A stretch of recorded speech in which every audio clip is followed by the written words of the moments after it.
Hazrat Muhammad SAS, kembali kehidupan awal dan pernikahan yang paling bisa diandalkan.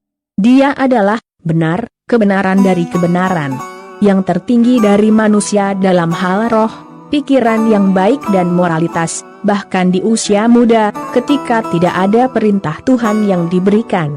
Nabi kami, yang merupakan orang yang paling unggul dalam segala hal, sangat dihargai di kalangan orang Mekah dibandingkan dengan rekan-rekannya. Dia dicintai karena akhlaknya yang baik, perilaku baiknya yang belum pernah terjadi sebelumnya, ketenangan, kelembutan, dan bentuk superior lainnya.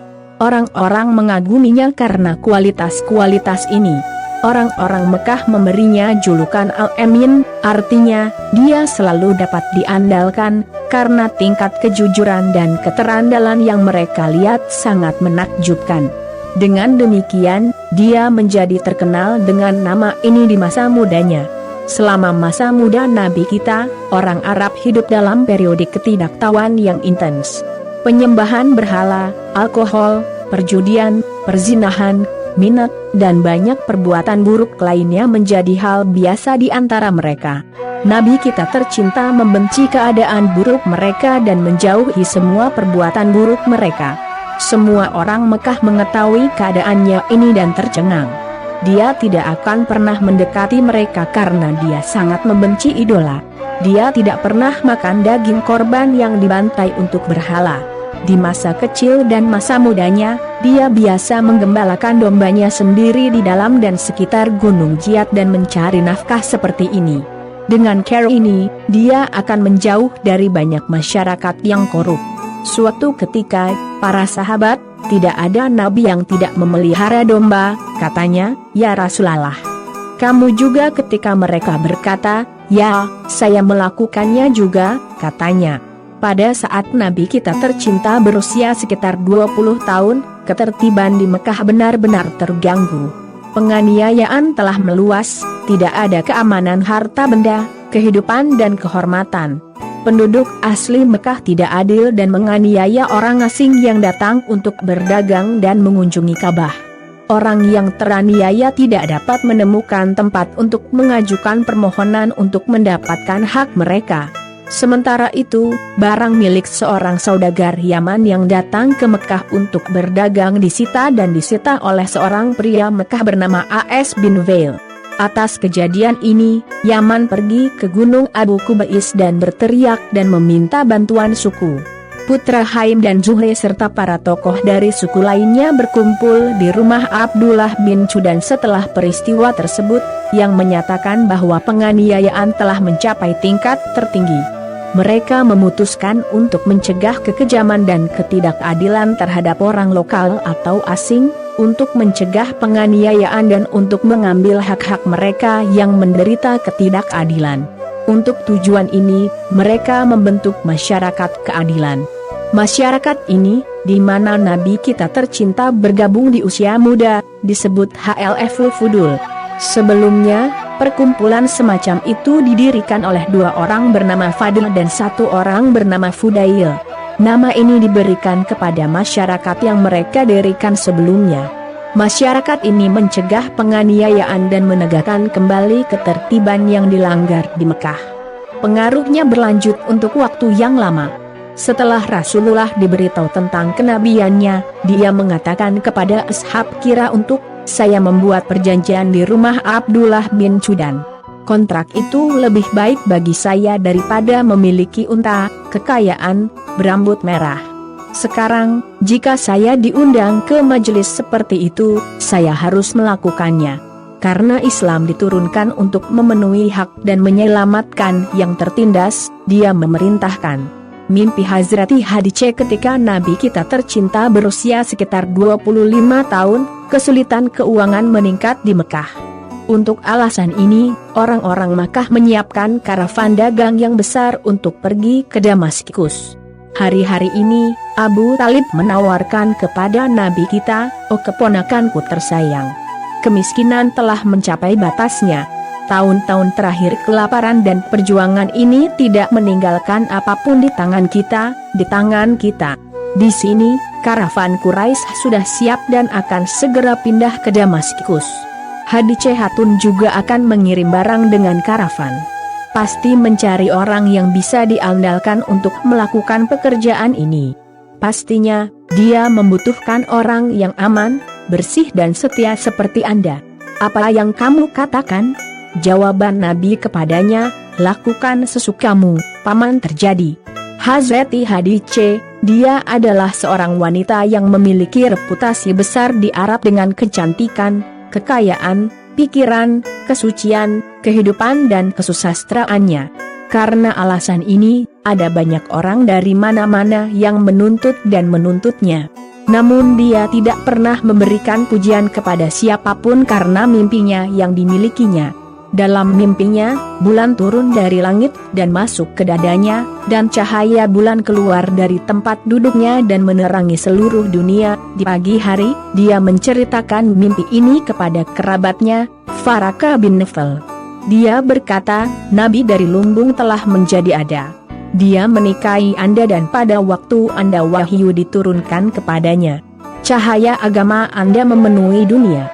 Anda akan menjadi orang yang beriman pertama. Dia akan berasal dari Quraisy dan Bani Hashim. Hadrat sangat senang dengan jawaban ini dan mulai menunggu kedatangan Nabi. Abu Talib pergi dan menjelaskan situasinya kepada Hazrat Hadice. Atas hal ini, ibu kami Hadice mengundang Rasulullah ke rumahnya untuk melihat dan berbicara. Ketika Nabi kita tiba, dia memberikan banyak rasa hormat dan hormat. Dia kagum dengan kebaikan, sopan santun dan kecantikan murni Nabi kita.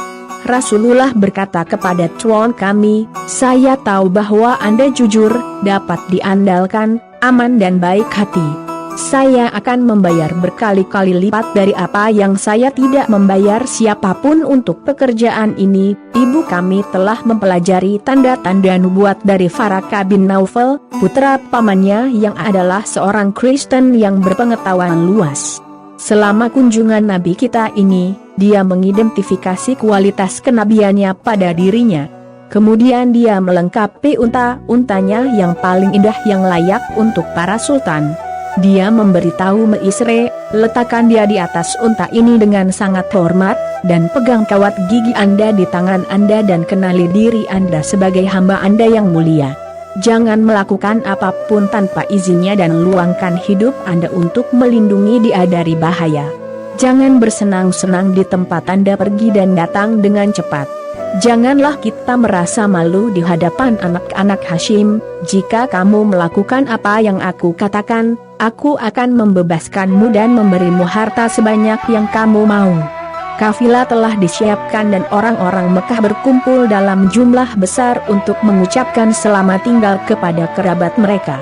Kerabat Nabi tercinta kita, paman dan tetua putra Hashim juga hadir di sana. Bibi Nabi sangat kesal karena menganggap tugas ini tidak pantas bagi Rasulullah SAW, lalu menangis dan menangis. Oh Abdul Muthalib, oh Abdullah, bangunlah dari kuburanmu, putar kepalamu ke sisi ini dan lihat keadaan yang diberkati ini. Dia mengungkapkan rasa sakitnya. Air mata mengalir dari mata tuan kita, jangan lupakan aku, ingat aku. Dia mengucapkan selamat tinggal. Dia adalah Nabi dari ummah ini. Orang-orang di karavan yang menuju ke arah Damaskus melihat bahwa awan membayangi dia dan seekor burung, dua malaikat berbentuk burung, bergerak bersamanya sampai akhir kampanye terhadap Nabi kita tercinta, yang dikirim sebagai rahmat ke alam. Setelah mereka terlalu lelah untuk berjalan di jalan dan dua ekor unta yang tersisa mampu memasang kaki mereka dengan tangan mereka, mereka melihat berapa banyak unta yang tiba-tiba membengkak, dan mereka menyadari bahwa dia akan sangat mencintai dan kemuliaannya. Ketika mereka sampai di tempat bernama Busra, mereka juga tinggal di dekat biara di sana. Dari sekian banyak tanda yang dilihatnya, Pendeta Bahira, yang mengerti dan berkata bahwa dia akan menjadi nabi terakhir, meninggal, dan orang lain bernama Nastura menggantikannya. Pendeta Nastura, yang datang ke vihara dan mengawasi karavan Quraisy, melihat seseorang sedang duduk di bawah pohon kering di dekat vihara dan pada saat itu pohon itu berubah menjadi hijau. "Siapa orang di bawah pohon itu?" dia bertanya. "Meisre," dia berkata, "ini adalah orang dari suku Haram dari suku Quraisy." "Imam," dia berkata, "sampai sekarang, tidak ada seorang pun kecuali seorang nabi yang pernah duduk di bawah pohon ini." Setelah melihat tanda-tanda lain, dia berkata, "Ini akan menjadi nabi terakhir yang diwahyukan dalam Alkitab. Bagaimana jika saya telah mencapai waktu ketika dia diperintahkan dalam nubuatan, saat menjual barang Hadice Hatun di pasar Busra, Tuhan kami, seorang Yahudi, ketika dia berkata, 'Aku bersumpah untuk percaya pada berhala yang disebut Lat dan Uzza,' aku tidak pernah bersumpah atas nama berhala itu. Saat saya melewati mereka, saya memalingkan wajah saya ke sisi lain." Orang Yahudi yang juga melihat tanda-tanda lain di dalam dia berkata, "Kata itu adalah firman-Mu. Demi Tuhan, orang ini adalah orang yang akan menjadi nabi." Dia mengungkapkan kekagumannya dengan mengatakan, "Para sarjana kami telah menemukan kualitas ini dalam buku-buku." Meisre, Rasulullah SAW sedang mengukir semua yang dia lihat dan dengar tentang guru kita, dan kekagumannya secara bertahap meningkat. Di jantung Meisre, kasih sayang yang besar muncul terhadap penguasa alam. Sekarang dia melayaninya dengan senang hati dan hormat, dan dia melakukan tanda sekecil apapun dengan cinta yang besar. Barang-barang yang diambil dijual, dan berkat berkah Nabi, keuntungan dibuat lebih dari biasanya. Karavan itu berbelok. Ketika mereka datang ke tempat Meru Zahran, Meisre menawarkan kepada Nabi kita tercinta untuk membawa kabar baik ke Mekah. Nabi kami menerima dan meninggalkan karavan dan membawa untanya dengan cepat menuju Mekah. Hadice datang ke rumah ibu kami dan menjelaskan situasinya. Dia membuatnya sangat bahagia dengan kabar baik yang dia berikan. Setelah beberapa saat, karavan itu memasuki Mekah. Meisre menjelaskan hal-hal luar biasa kepada ibu kami Hadice selama perjalanan satu per satu. Dia memuji guru kita Nabi sebanyak lidahnya berubah. Hadrat Al-Hadice mengenal mereka, tetapi kata-kata ini meningkatkan afinitasnya. "Jangan beritahu siapapun apa yang kamu lihat," dia berkata. Ibu kami Hadice menjelaskan apa yang terjadi dengan Faraka. Dia berkata, "Wahai Hadice, dari apa yang telah kamu ceritakan, jelas bahwa dia akan menjadi nabi umat ini." Ketika Nabi berusia 12 tahun, dia bersama pamannya Abu Talib untuk berdagang sampai Busra. Ketika dia berusia 17 tahun dia bersama pamannya Zubair ke Yaman, 20 tahun ke Damaskus dan 25 tahun ke Damaskus untuk menjual barang-barang Hadrat. Dia bepergian 4 kali. Dia tidak pernah bepergian kemanapun kecuali perjalanan ini. Pernikahannya dengan Hadrat ketika ibu kami telah menerima kabar baik dari Faraka bin Naufal bahwa Nabi kami akan menjadi nabi umat ini, dia menjadi istri tercinta dan cenderung dihormati dengan pengabdiannya. Tapi bagaimana itu bisa terjadi? Siapa yang akan dia buat kendaraan? Jiwaku melanjutkan jiwa, merasakan keadaan ini dan campur tangan. Dengan niat ini, dia datang ke hadapan Rasulullah yang tinggi dan bertanya, "Ya Muhammad, apa yang membuatmu tidak menikah?" Nabi kami menjawab, "Saya tidak punya cukup uang untuk menikah, ya Muhammad. Jika Anda ingin menikah dengan gadis suci dan terhormat yang memiliki harta dan kecantikan, saya siap melayani." "Siapa cewek itu?" "Hadice bint Hufailid." "Nah, siapa yang terlibat dalam hal ini?" Ketika ditanya, "Nefise, saya akan melakukan pekerjaan ini," katanya dan meninggalkan kehadiran mereka. Dia langsung pergi ke Hadrat dan memberikan kabar baik. Hadice memanggil kerabatnya, Amr bin Asad dan Faraka bin Naufal, dan menjelaskan situasinya. Selain itu, Rasulullah mengirim kabar kepada guru kita dan mengundangnya untuk hadir pada waktu tertentu. Abu Talib dan saudara-saudaranya membuat persiapan dan pergi bersama Nabi. Hazrat Hadice mendekorasi rumahnya. Sebagai rasa syukur hari ini, dia menghadiahkan semua perhiasannya kepada para pelayannya. Lalu dia membebaskan mereka. Cuan kami Rasulullah mengunjungi rumah ibu kami Hadice dengan paman mereka. Abu Talib berpidato, segala puji bagi pencipta kami, dia menjadikan kami dari keturunan Ibrahim dan keturunan Ismail alaihissalam. Dia menjadikan kami pelindung Baitullah, kiblat orang-orang dan rumah suci yang mengelilingi dunia, Syarif Harami, yang dia lindungi dari segala kejahatan, menjadikan kami putra saudara kami Abdullah, Muhammad alaihissalam adalah orang yang demikian, dia lebih unggul dari orang Quraisy dibandingkan siapapun meskipun hartanya langka, tetapi hartanya tidak dihormati, karena harta itu seperti bayangan. Terima kasih, kata Faraka bin Naufal juga berpidato, kemudian paman ibu Hadice, Amr bin Asad, dia berkata, jadilah saksi bahwa saya memberikan Hadice binti Huwailid kepada Muhammad bin Abdullah sebagai anak ayam, dengan demikian, akad nikah selesai. Setelah pernikahan, Hazrat Hadice memberikan seluruh keberadaannya sebagai hadiah kepada Nabi. Dia berkata, semua properti ini milik pribadi tertinggi Anda. Saya juga membutuhkan Anda dan berterima kasih, ibu kami selalu melayani dan membantu Nabi Muhammad kami sepanjang kehidupan pernikahannya. Pernikahan Nabi ini berlangsung 25 tahun sampai kematian ibu kami Hadice. 15 tahun itu sebelum bid, yaitu sebelum kenabiannya diumumkan, dan 10 tahun setelah bid tersebut.